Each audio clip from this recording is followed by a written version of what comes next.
الحمد لله رب العالمين الذي أنعم علينا بنعمة الإيمان والإسلام. أشهد أن لا إله إلا الله وأشهد أن محمد رسول الله. قال الله تعالى في كتابه الكريم: أعوذ بالله من الشيطان الرجيم. بسم الله الرحمن الرحيم. إن أحسنتم أحسنتم لأنفسكم وإن أسأتم فلها. صدق الله العظيم. Surah Al-Isra ayat ke-7. Yang saya hormati pengurus Masjid Jami'atuz Zahidin Pasar Sail, yang saya hormati Bapak Ibu hamba-hamba Allah, semoga kita yang hadir di masjid ini insyaallah senantiasa mendapat rahmat dari Allah Subhanahu wa taala. Mari kita bersyukur kepada Allah dengan mengucapkan alhamdulillahirabbil alamin. Betapa banyak nikmat yang Allah berikan kepada kita, sampai Allah mengatakan wa in ta'uddu ni'matallah la tuhsuha. Andaikan engkau menghitung nikmatku, kata Allah, maka tidak satu pun yang mampu menghitungnya. Berselawat kita kepada Rasul Nabi Muhammad sallallahu alaihi wasallam dengan mengucapkan Allahumma salli ala sayyidina Muhammad wa ala ali sayyidina wa nabiyyina Muhammad. Assalamu alayka ya Rasulullah. Bapak Ibu yang saya muliakan, kajian kita menjelang solat zuhur ini merujuk kepada firman Allah dalam surah Al-Isra ayat ke-7. Allah berfirman, in ahsantum ahsantum li anfusikum. Jika engkau berbuat baik, maka kebaikan itu kembali kepadamu. Wa in asa'tum falaha. Dan jika engkau berbuat buruk, maka keburukan pun kembali kepadamu. Jadi kalau kita berbuat baik, bantu orang, sebenarnya kita membantu diri kita. Kalau kita celakakan orang, kalau kita zolimi orang, sebenarnya kita menzolimi diri kita. Maka rugilah kalau tahu hakikat daripada amal ibadah dan iman pada Allah. Karena itu kajian kita hari ini adalah tentang al-ihsan. Apa itu ihsan? Dalam Islam, agama kita ada 3 tingkat. Tingkat paling rendah namanya Islam. Syaratnya 1, syahadat. Kalau dia sudah bersyahadat, sudah Islam dia.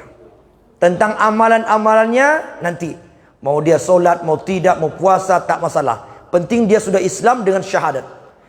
Kemudian naik tingkat kedua, namanya iman, al-iman. Ada tingkat paling tinggi, namanya ihsan. Jadi ihsan ini payung dari semua Islam dan iman kita. Maka ketika kita sampai pada puncak ihsan, sempurnalah iman kita. Apa itu ihsan? Kebaikan. Dalam Al-Quran, ihsan itu punya sepadan kata minimal 4 macam. Yang pertama, khair. Khair dalam Al-Quran artinya baik. Kuntum khaira ummah, kau sebaik-baik umat. Khairukum man ta'allama al-Quran wa 'allamahu. Sebaik-baik kamu yang belajar Al-Quran dan yang mengajarkannya. Khairun nas ahsanahum khuluqan. Manusia paling baik yang paling baik akhlaknya. Ada yang kedua namanya al-bir. Bir, al-barru sifat Allah. Al-bir artinya juga baik. Birrul walidain, berbuat baik kepada kedua orang tua. Ada yang ketiga namanya thayyib. Kulu mimma fil ardi halalan thayyibah. Makanlah semua yang ada di muka bumi halal lagi baik. Maka thayyib itu artinya baik. Yang tak baik itu abang toyib.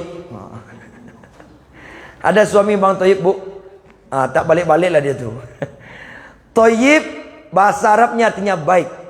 Innallaha yuhibbut tawwabin wa yuhibbul mutatahhirin wa yuhibbut tayyibin. Allah tu cinta dengan kebersihan, kesucian, taubat dan kebaikan. Wallahu tayyibun. Allah itu maha baik. Ada yang keempat namanya solahah. Orangnya soleh, perbuatannya islah. Apa itu islah? Menebar kebaikan. Maka orang soleh itu sebenarnya orang yang menebar kebaikan atau memperbaiki keadaan. Jadi yang soleh itu dia mampu memperbaiki keadaan. Kalau ada orang dari rumah ke masjid, malam tahajud, puasa sunat tak pernah tinggal, rajin baca Quran, khatam terus, itu bukan soleh, itu taat. Jangan salah faham. Orang taat, orang soleh itu beda. Orang taat, dia melakukan perintah Allah dengan pengabdian sebaik-baiknya dalam bentuk ibadah mahdhah. Dia taat. Tapi kalau soleh, dia tidak hanya taat sama Allah, dia juga mampu bersosialisasi di tengah masyarakat dengan menebarkan kebaikan. Innamal mu'minuna ikhwah fa aslihu baina akhawaikum. Sesungguhnya orang beriman itu bersaudara. Kalau terjadi pertikaian, terjadi perselisihan sesama orang-orang beriman, fa aslihu, ada orang soleh yang mendamaikannya. Maka orang soleh itu kerjanya berbuat baik di tengah masyarakat. Dia peduli dengan kegiatan masyarakat. Dia suka bersosialisasi, bukan lari dari masyarakat.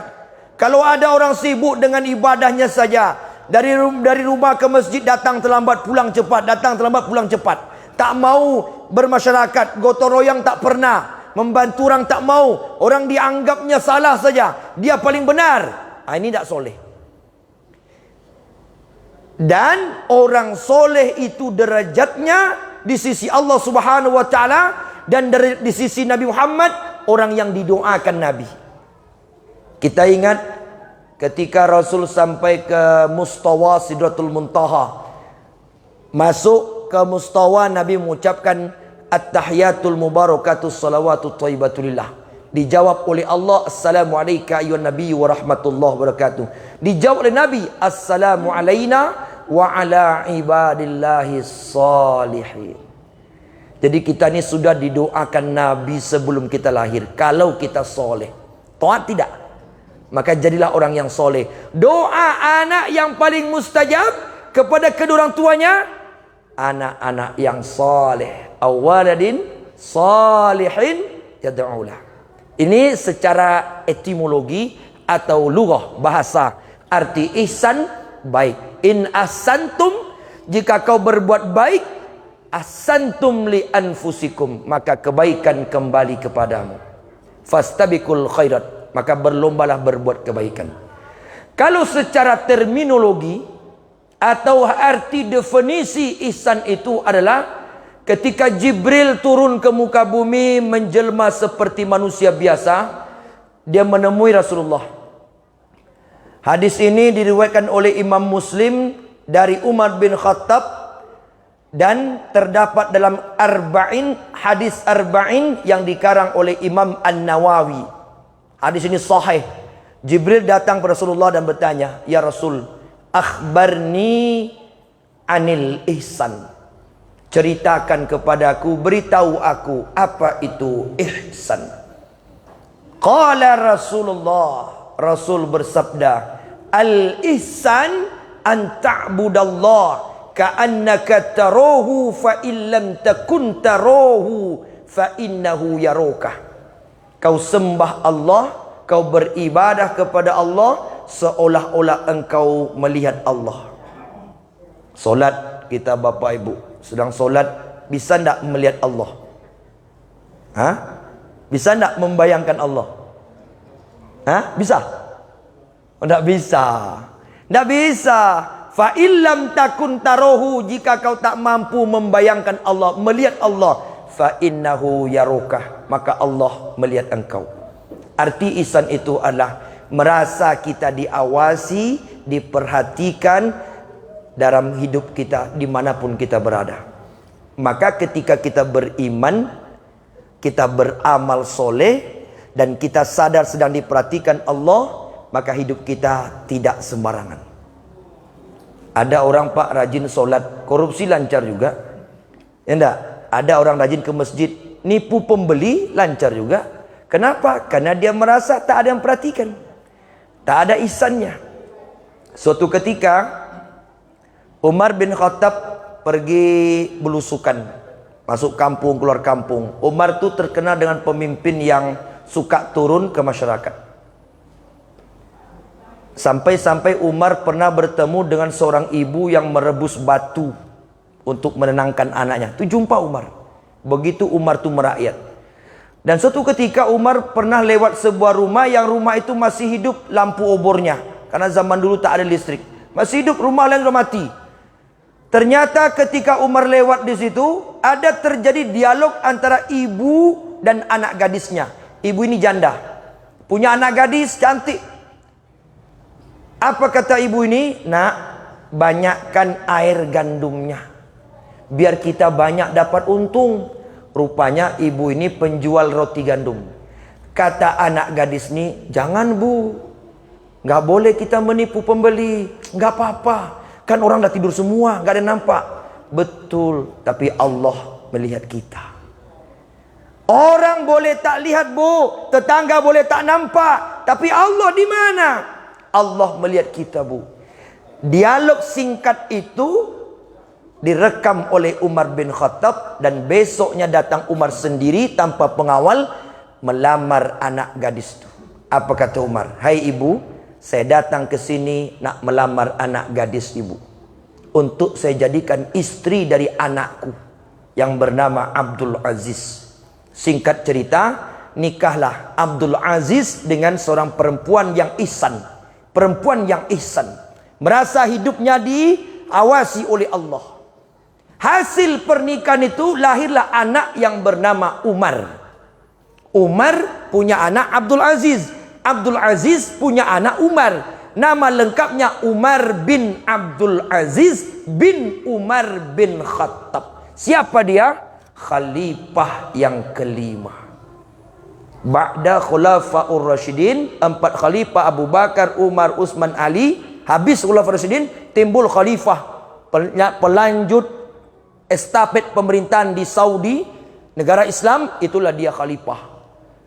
Pemimpin pertama adalah Umar bin Abdul Aziz, cucu Umar bin Khattab. Dari mana dia bisa lahir seperti itu? Kenapa Umar menjadi orang soleh? Kenapa jadi pemimpin, jadi khalifah? Karena dia lahir dari rahim ibu yang ihsan. Maka secara psikologi agama, Bapak Ibu, anak itu dipengaruhi oleh ibu. Ibu-ibu, maaf, ibu mau lihat tingkah laku anak, mau lihat ibu siapa ibu, lihat anak. Yang membentuk karakter, yang membentuk akhlak anak itu ibu. Bapak tidak. Bapak menurunkan genetika intelektual, kecerdasan bapak turun ke anak, tapi karakter, tingkah laku anak itu turun dari ibunya. Kalau ada ibu mengeluh, kenapa anak saya nakal? Ibunya nakal. Kenapa anak saya kurang ajar? Ibunya yang kurang ajar. Karena ibulah yang membentuk karakter anak. Bapak hanya bertanggung jawab dunia akhirat. Ku anfusakum wa ahlikum naro. Kullukum ra'in wa kullukum mas'ulun an ra'iyati. Nanti Allah bertanya kepada suami, bagaimana istrimu dan anakmu? Itu tanggung jawab. Tapi pembentuk karakter akhlak anak adalah ibu. Sejahat-jahat ayah, nih kita pak, maaf bicara bapak-bapak, sejahat-jahat kita nih, selemah-lemah iman kita, kalau istri soleha, anak soleh-soleha. Kalau sebaik-baik bapak, istri jahat, anak jahat. Nabi Nuh, siapa istrinya? Kafir. Anaknya Kan'an, kafir. Fir'aun, kafir. Laki-laki penjahat. Istrinya siapa? Aisyah. Anaknya Jamilah, soleha. Maka yang menentukan anak itu ibu. Ibu yang paling dekat dengan anak. Sampai Nabi mengatakan, ummuka abuka. Maka bapak mencari menantu perempuan, cari perempuan yang berakhlak, beragama. Karena dia pelanjut cerita, penyambung sejarah dari kita. Kita nih boleh lemah pak, tapi istri kita jangan. Karena dia yang terus bergaul dengan anak kita. Maka karena itu ihsan itulah yang dicari. Istri yang paling baik, yang soleha itu istri yang ihsan, merasa dirinya diawasi oleh Allah subhanahu wa ta'ala.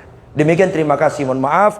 Subhanakallahumma bihamdika asyhadu an la ilaha illa anta astaghfiruka wa atubu ilaik. Wallahu a'lam bisawab. Assalamualaikum warahmatullahi wabarakatuh.